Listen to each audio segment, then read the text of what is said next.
Hello and welcome back to another episode of the Goat's Gravy. Today, Scotty, we've got a former Rising Star guest back in studio live with us. Really PK. excited. Woo! Excited to be Paul here. Knox in the house. PK. Welcome, PK.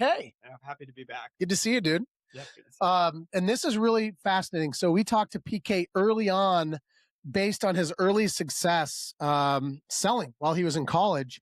And actually, Paul jumped to a really cool job in what's been almost 2 years with MedPro, doing sales and very successful. And then through that experience, started leveraging AI to make him a better seller, more productive, and ultimately led him to start his own business called Prospect Engine. He may be our first sponsor, Scotty. I'm not sure. I'm We're excited. going to try to close the deal after this. He's thinking about it. But we're really excited to hear your story today and continue on this journey you've been on. So let's turn it over to you to hear a little bit about how this has all transpired. Yeah. So since the last time I was on this podcast, maybe 2.5, 3 years ago, I got a position in sales, ground floor, started out and outbound at MedPro Disposal. And this is where I really went from brute force, how many dials I can make, to how high leveraged can I become? What tools can I build to amplify my time? Lucky for me, that was in the boom of AI. AI wasn't where it is today. So I was actually taking computer science classes at night so I could figure out how to build these tools for myself. And the first tool that I built while I was at MedPro, I was a sales rep. I wanted to find new business, was an AI that could search the web, social media, different sources, and it could find new offices that open. And then it went a little bit deeper to find who's the decision maker, what services do they offer, how can I personalize my message? The next step to that is, can it actually write the emails for me? So it finds a new office, can it write the email? Next step is, okay, can it send that email? And that's where Prospect Engine came from. It wasn't an idea for a business. It wasn't, we weren't trying to come up with a name. It was an internal tag for a tool that I had created. Which Is it incredible. safe to say, Paul, that you were building out your own sales assistant to be working while you were sleeping? Yeah, right. Is that safe? Is that a way to put it? Yeah, I really like to build, and it feels much better having something running when I go to bed. So at 5 p.m., I can log off and feel good because this AI is still finding new offices and then Absolutely.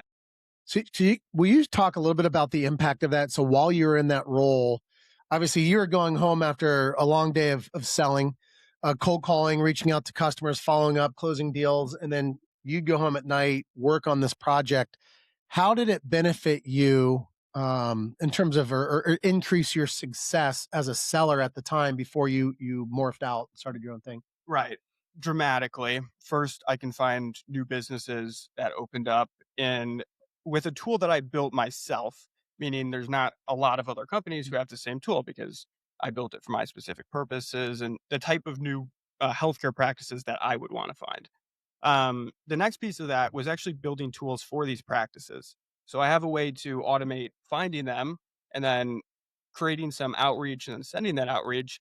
Now, can I create a tool that actually helps them day to day? So now I don't have to reach out with a sale, and my AI who's writing the email, my AI can say, hey, I have a free tool that I built for you. Why don't you use it? Once you use it, by the way, we offer these services if you're interested, no pressure.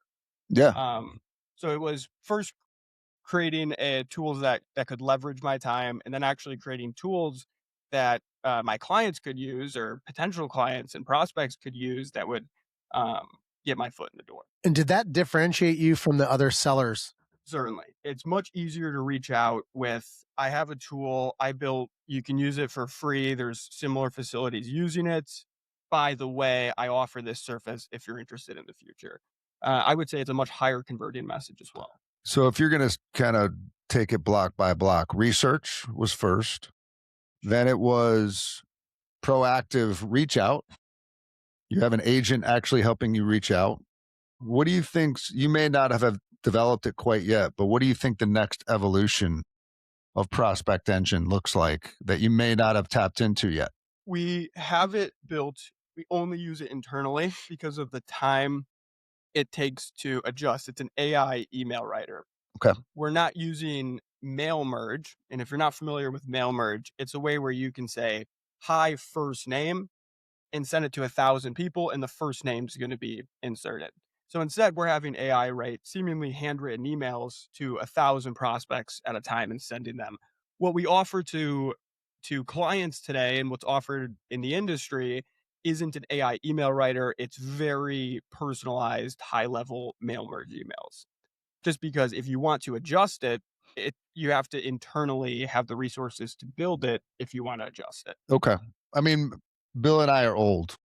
Right? I'll speak for myself, Billy. Scott's Pretty 4 years older than I am, Pretty too. old. So he's really old. And you can tell with my wisdom how much older I am than Bill. But when you look at email, and the reason I mentioned that, Paul, is you're referencing email. I don't believe a lot of decision makers, at least in my business, Billy, I don't know about in your business, many people are really reading emails these days. It's kind of turned into the post office. You get something in the mail. Do you read it? I don't typically. But are you able to use the same technology in morphing into different social media, LinkedIn as an example, to get that first contact, reach out, interest? What other mediums are you using outside of email?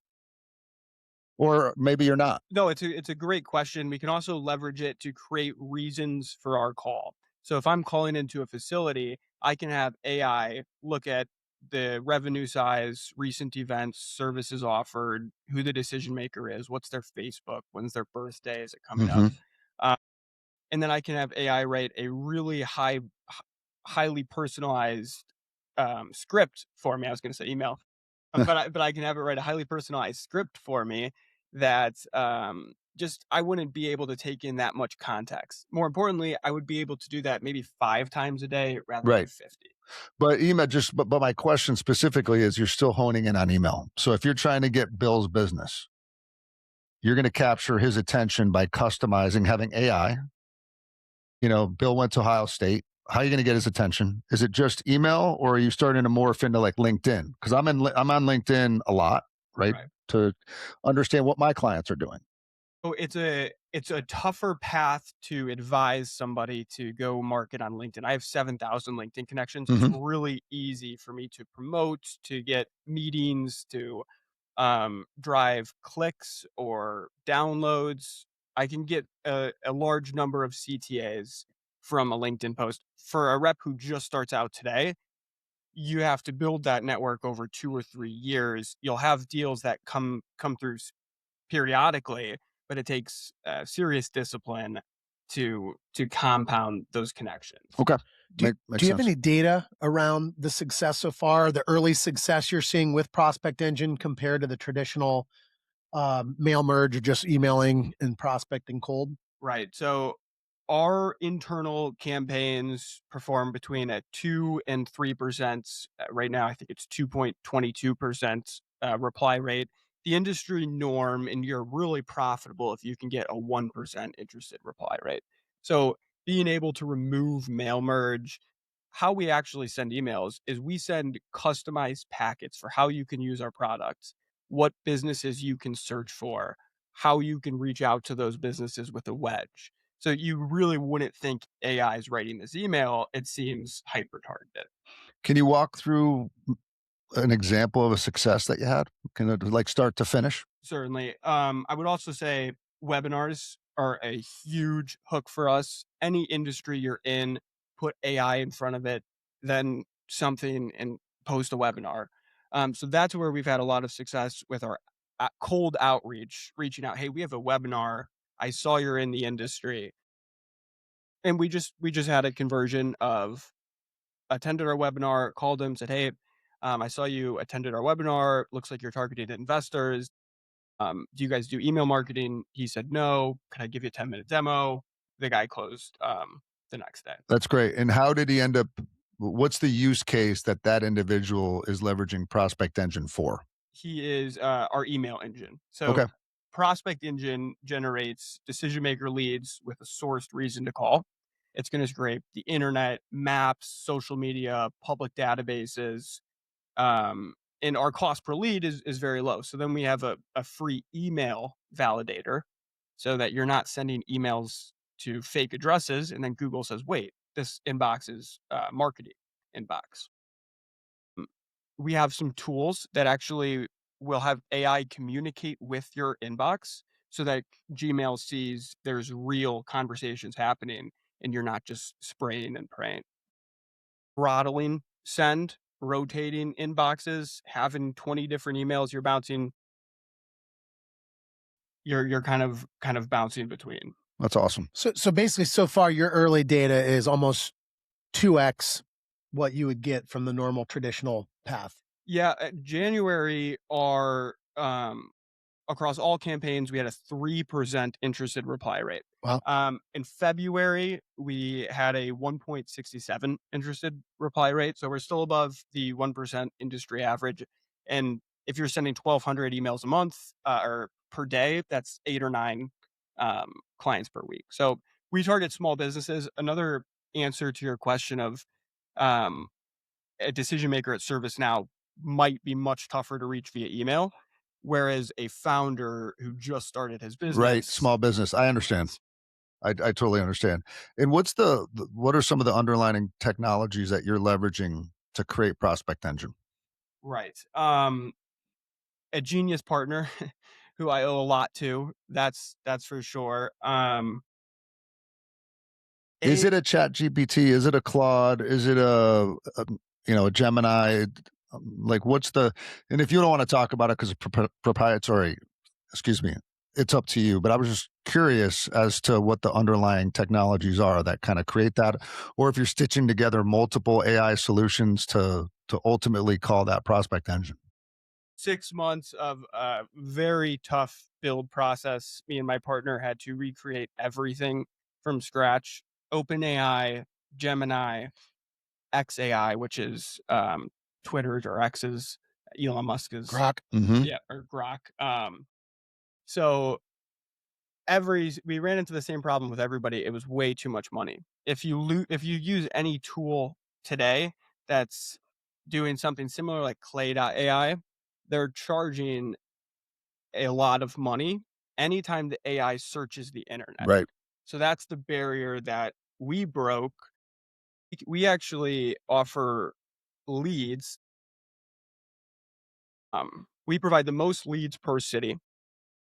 We provide the most data points per lead, and we sell leads 95.63% cheaper than the market average, 4 cents compared to 85 cents. That's awesome.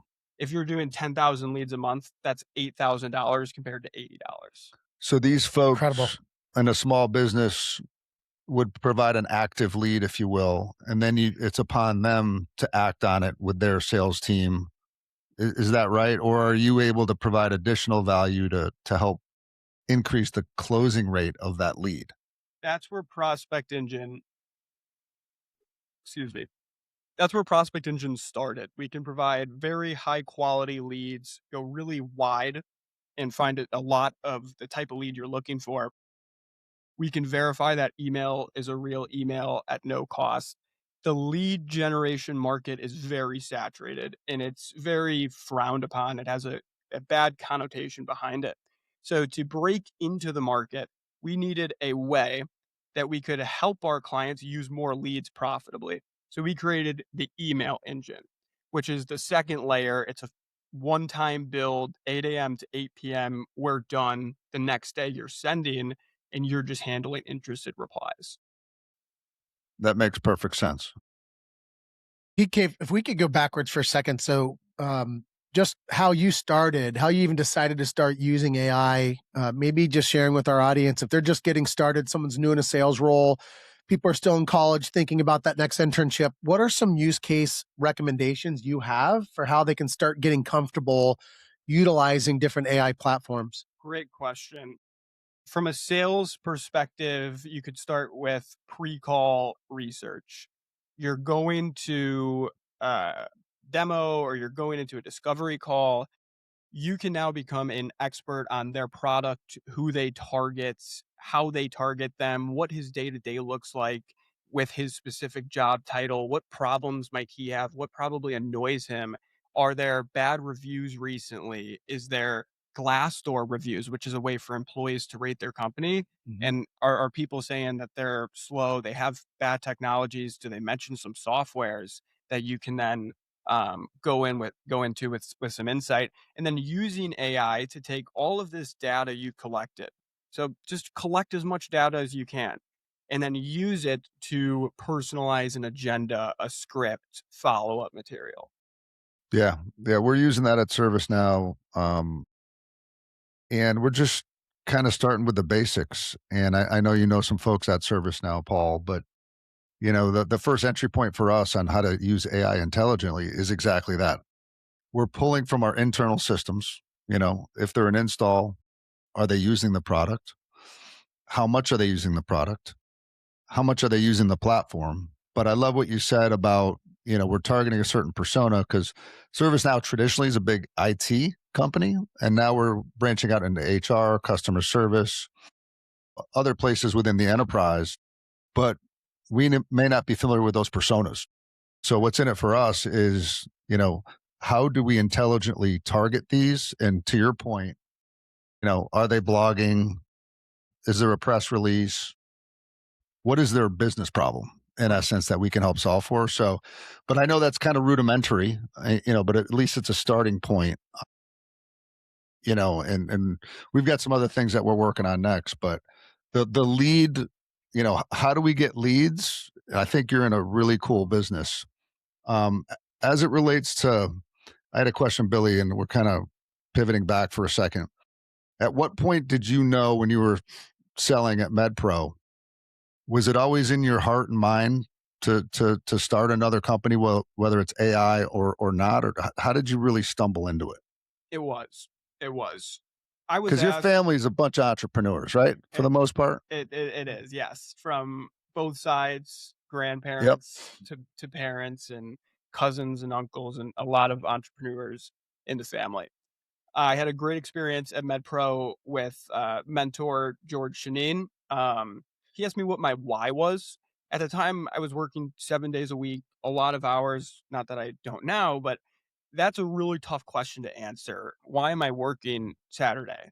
Why am I working Sunday? What is my end goal?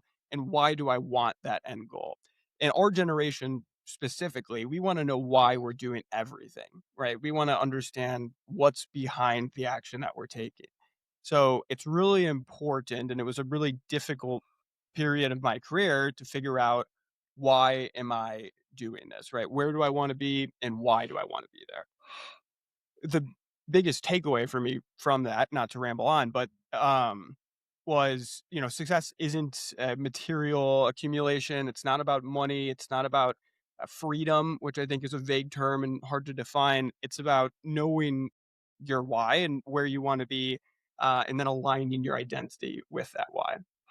And what's the message to, Billy has kids that are either in college or right out of college. I do as well. You've spent some time with Caden. What's the message to our listeners as it relates to, AI? Everyone's talking about AI. You're doing it, and congratulations. We're so happy to see your success. But as these folks look to turn into the market, AI is twisting. I think our CEO came out and said about 9% of the college grads are without jobs. He said that could easily turn into 30%, within a couple years, which is pretty scary. What's the advice that you have to the folks in college or early days as they try to make these decisions on, do they go into an AI company? Do they go into a SaaS company? Like, I think it relates to the why that you just talked about. Right. Can you give them some insight onto what they should be thinking? I think it's a great question. The first question you should pose to yourself is there an answer to why our generation is hired less? And if there is, it doesn't matter. Go get hired anyways. I mean, the amount of LinkedIn and social media posts, it's definitely something that gets my blood boiling. It's just like, there's no point of talking about it if we're not coming to a solution, right? So that would be the first thing. Let's not complain about it. Everybody's in this same market together, and there's going to be ways to take advantage of it. I guess that would be my piece of advice. Don't focus on the negative. There is a positive somewhere, especially if the far majority are focused on this negative. Well, it's interesting. I just say from my own experience, we mentor a lot of young kids, people just getting started, and it's so easy to spot the ones that really stand out or differentiate themselves just with how they show up, right? You're one of those guys. We've been helping you since you were in high school. You're reaching out, trying to figure things out. And so I think that genuine curiosity matters. We've always said sales is it's really not easy, but it's easy from the standpoint that it's preparation, it's execution, and it's follow-up. Those are the three main things you got to be really good at. And if you can prepare really well, and as if every meeting is the most important meeting of your career, your success is going to be 10x, right? If you execute on that preparation and then you make sure you're following up those little things. Well, now you insert production capability with AI, you insert the ability to do better discovery, better preparation, better follow up. It should really just elevate the game, right? So to me, I don't know that it's AI that's going to cause people to have less opportunity. I think it's those that embrace AI, learn how to leverage it and continue to have that, personal ambition like you have. I think they're going to be fine. I think AI is going to impact the average or maybe below average. They're just trying to get by, trying to get into a big company and hide. Like you're not going to be able to do that in the future. So, but I'd love your thoughts on, as you embrace this as a company, and you're working with other companies, what are some of the things that you're seeing that either get you excited about companies embracing your platform, or the opposite? When people are saying no to you or they don't seem to be ready yet, does that scare you? And what are your concerns about this market? My concerns are that it gets very competitive very quickly. Our email validator tool I've seen replicated. Neverbounce is a company that only sells email validation. I talked to a sophomore at Illinois State who rebuilt that, I think, in a couple days, couple weeks. Sorry, my partner I know rebuilt it in 4 or 5 days. We give it away for free to everybody. 5 months ago, there was 20 companies competing for just getting email validation. Um, so yeah, I think the market changes drastically in that direction. I also think it spreads out to a lot more smaller companies who sell to smaller companies because there's a very large growing number of smaller companies. And what's the hurdle that you're seeing right now in real time for a smaller company to adopt versus a company like ServiceNow or a really large tech company? The question of build it yourself or pay for it, Buy versus build. right? Yep. Right. A very tough question. For example, I talk to people who say, well, we really want to build this outbound email engine ourselves. And we went down that path. And 4 months in, I ran the engine we had built, which was on OpenAI's platform. And I woke up to a $375 bill and we produced 400 leads. Mm, So if you go down the build it yourself, you also might have cost of just testing to get this product to a viable yeah. point. What about Paul? As you look to scale as a company, this relates to potentially some of our listeners out there as far as the profile that you would be interested in hiring, Right. right? And we had Aiden Lee on this morning, really enlightening. He's 23 years old and how he's risen very quickly in 2 years to make himself almost irreplaceable. Hard to believe that happened in 2 years. It's really impressive. So I'm curious to hear the traits that you're talking to some people in college or potentially early in career. They're talking to an entrepreneur like yourself. They want to get in the AI game. What are you looking for? What's your why is the question I'm going to ask everybody. I have an incredible team at Prospect Engine because of that question. My partner's answer, for example, was he said there's a very large number of intelligent students in the West Bank of Palestine and at the University of Palestine who don't have the resources to um, foster that intelligence into something. And that's a why that's going to push you much farther than I want to make money. I want to achieve freedom. I want material possessions. All of those fade very quickly. So that question of why, it really tells you everything you need to know. It's going to tell you when someone's going to turn off, how quickly, how far that they're going to push, and it translates. For example, if somebody says that they want freedom, you're probably going to see the 9 to 5, right? Whereas if the answer is like my partner's, where there's really no end point, he's going to put in 80 hours a week and just Mhm. be all in. I don't know if I want to work at Prospect. Autonomy is the other. I'm kidding. Autonomy. I think am Paul's working totally on the kidding. 3-day work week down from 4-day. I like that. Yeah. So PK, one thing we want to do with you, I think it'd be great just to get your opinion on a few things, but jump into what we're calling kind of the AI lightning round. There's a couple statements we just want to share, and then just do you agree or disagree, and that may lead to some conversation. And this is relating to the AI and its adoption in the sales world, sales leadership. So number one, AI will eliminate more average sales reps than bad economies ever did. Do you agree with that statement or disagree? No, disagree. Okay, why? They're not more than a bad economy ever did. Maybe the same amount. Okay, and your thoughts of what about what will happen to those average sales reps because of AI? Well, if you're an average sales rep, AI gives you an advantage to become a good sales rep without without the hours of cold calling that it used to take. If embraced right. Right. If Yeah. embraced right, the issue is it just constantly becomes an excuse. Okay. Scotty, any comments on that one? No, I agree. It's the average piece is what I tend to listen to. And I think the average and below average sales reps, Paul, that I see, that I work with, not necessarily on my team, but that I come across, just haven't embraced it.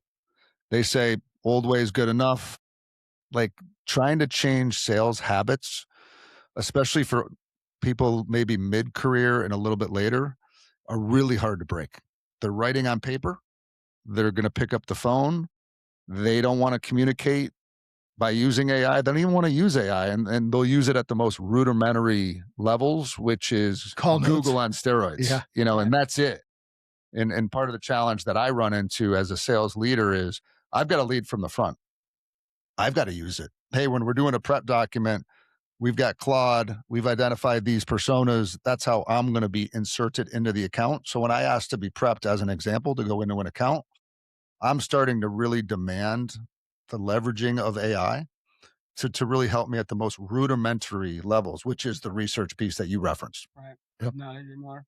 That's good. One question on that. Do you think it becomes harder for a sales rep entering today to get good, to get proficient, to become a talented sales rep than it was before AI? Yeah, that's interesting because I think I just shared an article with both of you. I think it was had an article about the average new rep, excuse me, entering into the workforce today is having a harder time getting those first at bats, and their income on average is down. I think $21,000 back to 20. I think it's 2021 level.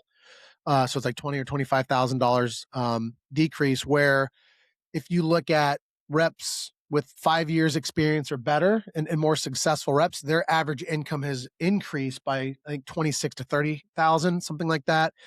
But what's happening and the trend that they were talking about in this article, and hopefully we can post this on our website, but basically they're saying that more and more companies are spending more money up front to go get more experienced talent than spending the money to try to train someone right out of school. And so that's a disadvantage if you're just getting started. So to me, it just shows the importance of embracing AI, other technologies to help you kind of accelerate your own experience and knowledge in the space, because it's going to be harder to break in and less companies are spending the money and the time to train and prepare a younger sales force. They'd rather just go get people that are already experienced. Right. I love that. Yeah.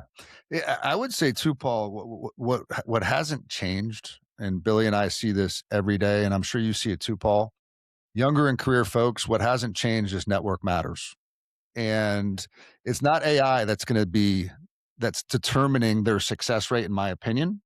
It's can you leverage AI as a tool to expand your network, to make your network more intelligent, to create follow-up emails based on conversations you're having. It's just, the message I think to our listeners is, where do you want to insert AI to help you? What is your why behind AI? Yeah. I might tagline that, Billy. That sounds genius. Genius. You're a genius. But I think if you as a hiring manager, Paul, or Billy, you as a hiring manager, that is starting to come across in my talk track, Sure. right? How are you adopting it? What are your use cases? How are you using it? Because that's going to be infiltrated. Paul, you said things were different 3 weeks ago, a month ago, 6 months ago. That's not changing. That rate of change, you could argue, is going to continue to shorten. So, really good question, but how are you using it? And I'm pushing Kate and my son, like, you got to use it every day. You got to be on the podcast. Billy's actually taking a course on it. Like, these are things that we all got to do, in my opinion. Yeah, you got to lean in.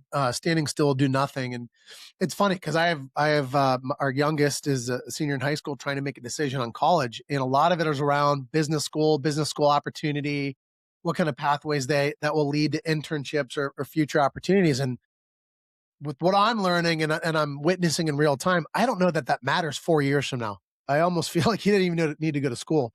Just go embrace AI. It's going to create so much opportunity in the future, but you got to know that space really well. You got to embrace it. You got to live it. Obviously he's going to go to school, but I don't know if it matters. And it's interesting in his own journey, he's reached out to professors to find out how are they utilizing it? How are they bringing it into their classrooms? How are they teaching? And there's some schools that have already created majors and minors with it. There's others that he's talked to that haven't done anything with it, and professors that have said, "Yeah, we don't really utilize it yet." I think those programs are probably really behind, but this is something that I think has got to be self-taught. Don't expect someone to teach it to you. You got to embrace it. Yeah. And just, we could probably unpack this for a while, but, there's the adage that we've talked about on this podcast about you are a function of your network, meaning as you look at kind of who you're connected to, Paul, you're in the AI space, right? We've got, like, you and Aiden talk and exchange ideas. You're a function of the people that you hang out with, right? And I think the rise in tide, as if you think you want to get into technology, look around your friend group, and it might be as simple as, what's their AI aptitude? Are you talking about it? Because that should be a checkbox. Not that you pick friends if they're AI guys, but if you want to get into tech or you want to get into really any industry, you got to be on the cutting edge in this space. It's a must. Definitely. Yep. You should be in an environment that leverages AI. You have talented somebody assisting you if you're working for a company, a marketing team that's not doing one asset per quarter, right? We should have an asset after every single win because AI can generate them like that. We should have customized assets for every client we're sending stuff to, right? 100%. And a sales rep can't do that by himself. So making sure you're in the right environment today is more important than ever. I think I know how you're going to answer this one, but next lightning statement: automated outreach has already peaked in effectiveness. Agree or disagree? Disagree. We're getting there though, and as soon as it does, we'll go back to in person. So something I'd love your opinion on. I did read another article that was talking about how AI is great for efficiency and can get hit more people more often, more consistently. However, it's also very easy on the receiving end to look at maybe some pretext to say, hey, this feels very not personalized. It just seems like a bot. So how do you humanize the messaging so it doesn't feel like, as a sales leader, I have people always reaching out and trying to sell and position things. And you can tell what emails are just canned responses. They call you by the wrong name, or they call your wrong company name, whatever. Delete, delete, delete. Every now and then something will catch my eye. But how do you humanize this to make it feel more personal? We've spent I talked about email marketing so much because we really have spent 8 months doing exactly that. Once everybody else figures this out as well, then we'll go back. Then we will be at the peak, and we'll go back to in person. I just want to communicate in person. I can't even tell if this person's a real salesperson. Yeah. Hey, Billy, just one thing. I think at a bigger company like the one I work at, you tend to say, man, I got all these tools. It's got to be AI. I got to do all this research. I got to find the personas. And where is the time to sell? Like, what is happening here? Because I come from a background, as you do, Billy, of in person. Like, this is how you sell. You get to know someone, you look across in the eyes of someone. And I've been just noticing myself, the more sales calls I do in person, the more my mood changes. Because I think AI, one of the negatives that I've seen is it's keeping us at home, which is not cool, right? And I think it can be somewhat it can put you in a bad place, right? Especially if the numbers aren't good and you're at home. That's not good. So what I've been seeing and pushing my team to do is, where are your face-to-face calls? Whether you're using AI to get those meetings or not, I think you have to, but really setting goals for yourself to do in-person meetings. And that connection that we're having, the three of us here today, we're all learning something together. But as you talk to your clients, right? How else are you using AI? Or it doesn't even have to be AI related, but I think there's a subtlety there that it's a trap. AI is somewhat of a trap. It's going to keep you home. It's going to keep you out of the office and keep you away from customers.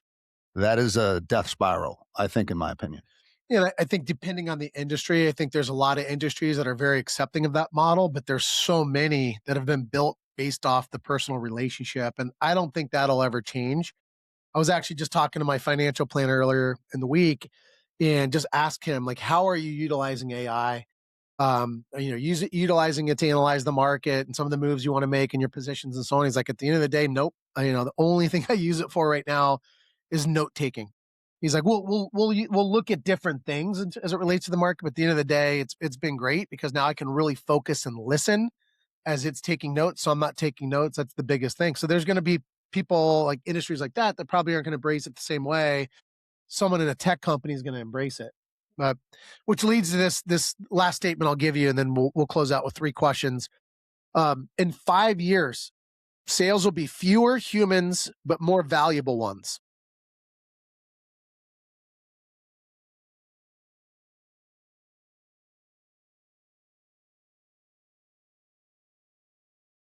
Paul, you think about that. We got him stumped. I've got an answer based on our CEO's response to that. Okay.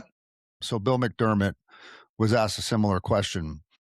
And in his opinion, and you can see tech companies, and I can just kind of talk from a tech perspective for a second, they're making cuts, right? And they're using AI to make what we have the most efficient. Probably taking that 10% of the poor performers and kind of slowly moving them out because they probably haven't adopted, right, to leveraging AI to make them more effective. But in Bill's mind, again, this is just me summarizing what he said, was we're going to keep headcount flat, right? Whereas before you saw headcount building, right, for the next evolution of, say, the platform, and we're kind of hiring ahead. I think those days might be numbered in that keep headcount flat, bring in technology, let's see who adopts it, and we'll slowly, that low 10% will end up eliminating themselves is kind of what I'm seeing. But as you got to think through that, Paul, what do you think? That's a great perspective. I guess my question before I answer is, were maybe not you guys specifically, but were companies who are in this position now who aren't laying off, were they in a laying off mode over the past 2 years at any point, do you think? Well, I think AI is changing every industry, every company. And I think the answer, maybe in the last 12 months has changed, right? They're reevaluating. You look at the valuations of all companies, not just tech. It's like AI came and like approached the law firm vertical, right? And you see the stocks take a hit 10%, every one of them, right? Because the word came out that, oh, Claude Law is here and you guys are in trouble, right? Certainly the SaaS companies have felt the hit over the last 12 months, reducing their value of up to 50% in 12 months, on the hunch that AI can replace a lot of this. So we'll see what's going to happen. I don't know if I answered your question. Somewhat. We'll see. Yeah, you definitely did. It changed over the past 12 months. Companies you think have maybe that were weaning off are now staying flat. Yeah, for sure. We're probably a good example of that. Interesting. I wonder if that continues and then we actually add more so we could try to find, more intelligent people to help us leverage the AI tool. So, potentially the market ends up actually, employment ends up going back up. Yeah. What was the original question? So it's just back to fewer but better sales reps in the future in the next 5 years. No, I think 5 years it balances out.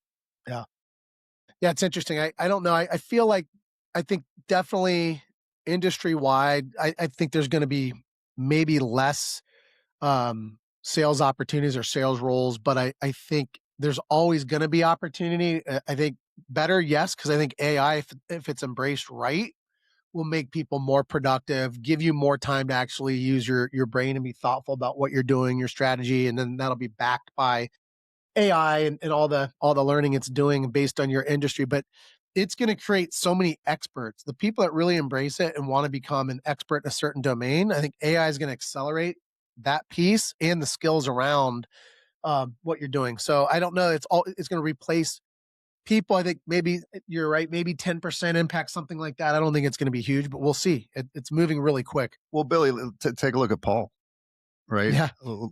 Let's talk about that for a second. Look at the jobs that are going to be created out of thin air. Yeah. Like Paul had an idea. That idea wasn't around because AI wasn't really proliferated that quickly 6 months ago. So think about the opportunity for our listeners out there that want to do something in that realm. The old thing was, it used to be IBM, then it was the EMCs of the world, then it was these SaaS companies. Now it's these AI startups, right? Those didn't exist before, AI got that powerful. So I'm thinking it could, maybe I agree with Paul in that it'll somewhat even out, but it'll just be in different areas. Per company, it goes down. Per industry, it stays the same. Stays the same. Okay. Yeah, I like that. All right. So last three questions. Love having you back. So what's one book or podcast outside of the Goat's Gravy you would recommend for our audience? There's more than Goat's Gravy, Paul? No. How dare you? I'm going to go away from books and say AI. We should be using AI Love to it. train us how to sell. Which platform should people start with? That's definitely controversial. Claude, I guess I'm going to get myself to say, if you've followed me on LinkedIn, I've been posting and I love OpenAI for the past 2 years, but Claude seems to be Claude's better your for one? the enterprise. Yeah. Okay. And what habit, if there's one habit that someone can really, drive day in and day out to make themselves a peak performer in their domain, what is that habit? Very tough question, especially in today's environment, right? Working honestly, being honest with yourself. What outcome are you trying to hit? Is what you're doing right now aligned with that outcome on a short term, midterm, and long term basis? That's great. Yeah, Aiden said something like that. His version was write that outcome down. Yep. Yeah. Right. I love He's that. a bit, and sorry to keep bringing up McDermott, but he's a huge believer of if you don't write it down, it's not going to happen. Can't It's be like tracked. 70% more likely to happen when written down. Yep. All right. Final question. And you've been at it now. I think we've been talking to you for the last 4 years, but you've got this early successful sales career. Now you're an entrepreneur, started your own business, your own company. Um, if you could send a text message back to yourself on that very first day, that first sales role, what advice would you give yourself? Oh, geez.